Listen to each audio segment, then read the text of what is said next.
the identification of the goddess Ashtaroth as his consort somewhere within the original Jewish faith, leads to some explosive conclusions about the identity of the Jewish Christian God of the cosmos, the one monotheistic God, with whom we are so familiar from Western religion.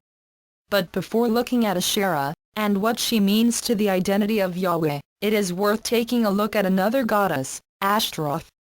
Her significance will become evident a little later.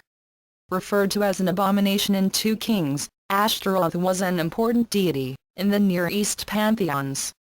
To the Sumerians she was an Anu's beloved and is an important character in the Sumerian epics. To the Assyrians and Babylonians she was Ishtar.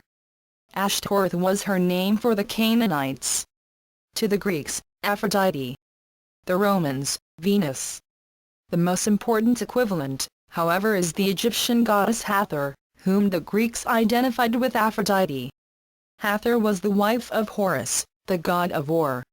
Hathor is identified with the symbol of the cow, and statues of her in the 26th dynasty 572-525 BC in Egypt actually depict her as a cow. Ashtaroth, whose name means she who walks in the sea, supposedly consort of the supreme god El, was also referred to as Elat the goddess.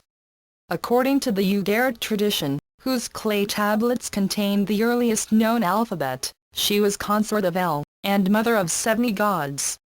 She is also associated with Baal and is supposed to have interceded to her husband, the supreme god, on Baal's behalf, for the building of a palace, in order to grant him equal status with other gods. In the cuneiform tablets of Ras Shamra, circa 1400 BCE, the head of the pantheon was El. His wife was Ashtaroth of the sea Ashera.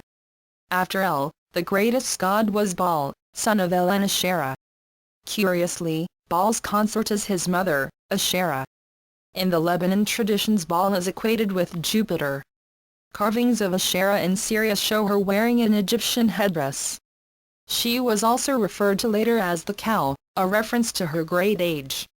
Significantly, Baalit, an important goddess at Byblos, is depicted in carvings as having cow's horns, between which is a halo. Baalit is in fact the form of Ashera, when she appears alongside Baal. But what does this say about the identity of Yahweh? The Bible has always presented a confusing picture of Yahweh. In the light of Herzog's discoveries and conclusions that Yahweh's consort was Ashera, it deserves a closer examination.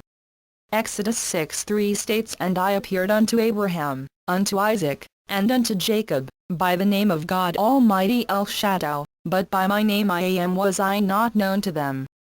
In the King James Version, I am is translated as Jehovah Yahweh but means the same I am. The use of God Almighty is a traditional translation of Shaddai, thought to have meant omnipotent, but arguably it could be linked to the Akkadian root word shadu, meaning literally mountains.